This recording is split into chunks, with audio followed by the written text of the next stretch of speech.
Hi everyone, HFX here. Today I'd like to go over a new battery booster pack that I picked up over the weekend. So this is the Motomaster Eliminator PowerBox battery booster and portable power pack. Model number is 11-2028-8. This is a house brand from a store here in Canada called Canadian Tire. And basically I do have other battery booster packs that I keep in my vehicles.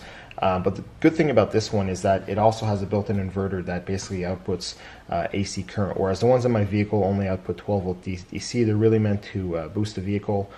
They also have a built-in air pump, so if I need to reinflate a tire after I patch it and I don't want to put on a spare tire, that's what that pack is good for. And again, the good thing about this one is that it has the built-in AC inverter.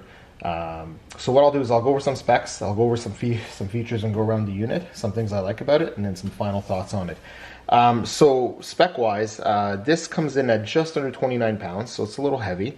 It's 28 pounds and 13 ounces. Dimension wise, it's 15¼ inches long, it's 9½ inches deep and 12 inches tall. The battery that's in it, I was really surprised, is a 12 volt, 33 amp hour sealed lead acid AGM, which is absorbed glass mat, deep cycle battery. So the fact that this is AGM and deep cycle, it's pretty expensive battery to put in here, but it's going to last you a long time, and it's going to be really good with those long current draws that you might be subjecting this thing to. Looking at the front here, the peak amps for 12 volt DC is 2000 if you're boosting a vehicle, which is not too bad.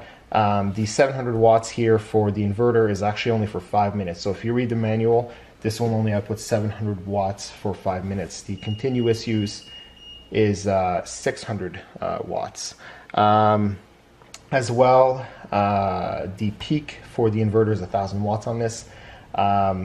Looking at the front of the unit, you've got your 3 AC ports here. You've got the 1 USB port up here. This toggle switch here will do either USB only or AC and USB if you want to use both at the same time. You have a switch here for your LED light.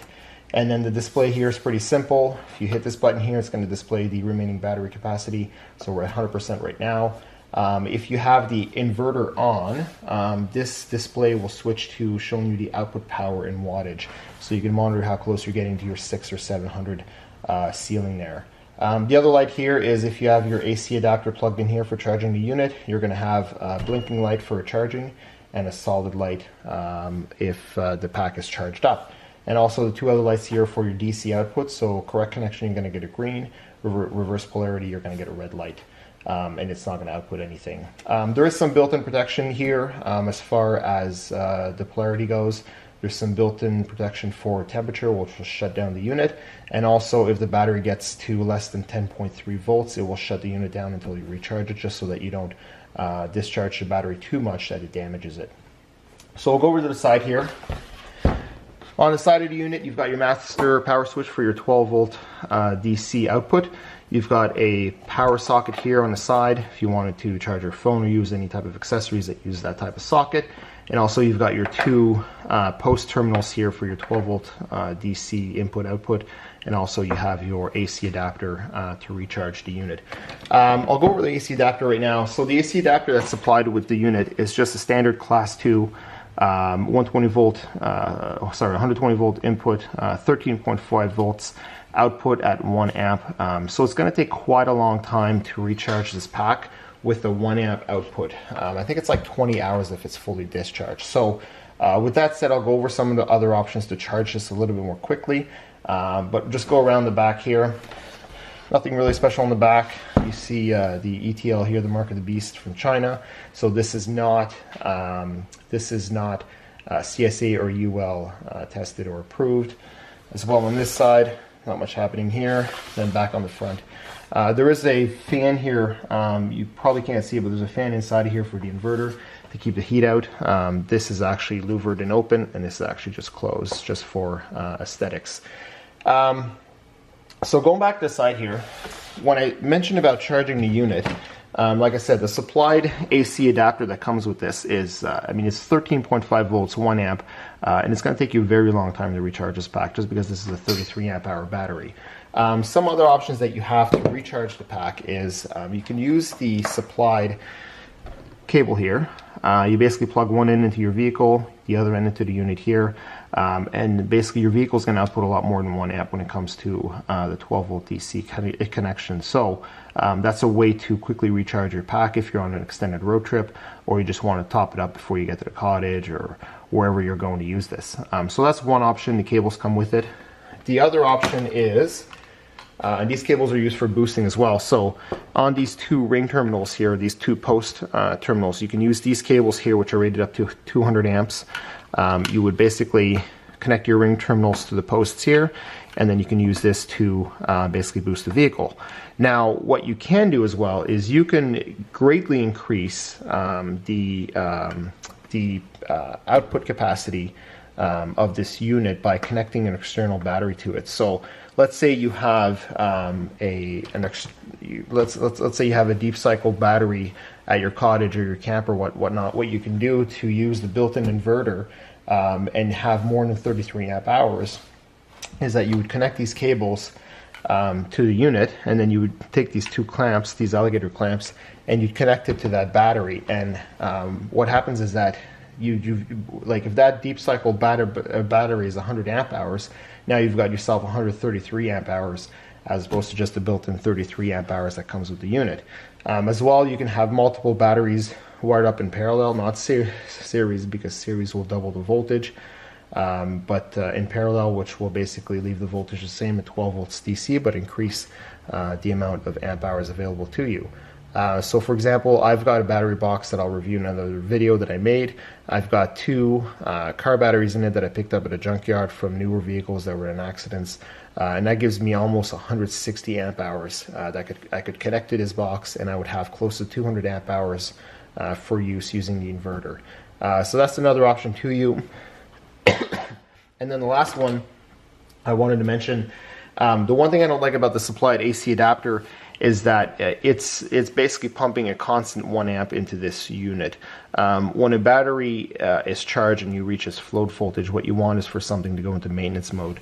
So my preference for charging it would be something like this, which is an Optimate, and it's a charger tester, and it's a desulfating unit. So if your battery has issues, this will correct most of the issues with your battery. So the good thing about that unit is once it reaches its float voltage of 13.4 volts, it will go into a maintenance mode and basically be able to keep the battery topped up without always pumping 1 amp into it. So that's kind of it for specs and features. Again, the great thing about this is that you've got a really high-end quality battery in this that's going to last you a long time. And you also have the ability to connect an external battery or even a solar panel connected to these ring terminals here in order to increase the amount of amp hours that you have available to use this. Whenever you're using any of the 12 volt accessories here, make sure you turn your master power switch on in order to get juice to or from the battery. And also this socket here, the literature says it's rated for 12 amps, but I've read online on the website that it was rated for 8 amps. So I would probably go with the manufacturer's literature here, which is 12 amps is what it's rated for. Going back to the front of the unit, the one thing I really don't like about it is how chintzy this switch feels. When you put it on AC mode, sometimes you have to play with it in order to get the connection going. So the fact that this is a little chintzy and you need to play with it to get any some AC output at times is kind of worrisome that it may not last, or you may have to play with it to get any output there. The other thing too I failed to mention is the USB output here is it's outputting 5 volts and it's outputting 2.1 amps. So if you have a newer model cell phone that requires that high amperage, this will be able to do it. So that's it for the review of the PowerBox Battery Booster Pack, Portable Power Pack. Again, I think it's a great all-in-one unit. It doesn't have a huge inverter. I mean, it's not a 3,000 or 5,000 watt inverter, but it's well matched for the capacity of the battery that's included with this. If you have some low current needs or low draw needs, like cell phones or laptops or like LED lights and whatnot, this is going to be great. It can run power tools. I did test it with a drill, and the drill was only using about 160 watts. So you can run some power tools off this. Just be mindful you're not going to be able to do it all day because it doesn't have a huge battery. Other than that, again, it's really neat little package, all in one. Really recommend it for just keeping at home in case you have a power outage or bringing to the cottage or camp. Again, because it's the one unit where you have your 12 volt DC output, your 120 AC, your 12 volt DC and your 120 AC output, all in one. And for the $200 price point I picked it up at, that's Canadian dollars, so it's really like 150 American. It's a really good deal. So that's it. I hope you guys liked the video. If you like it, please subscribe and like the video as well. If you have any questions or comments, please leave them below, and I'll do my best to answer them. Thanks a lot.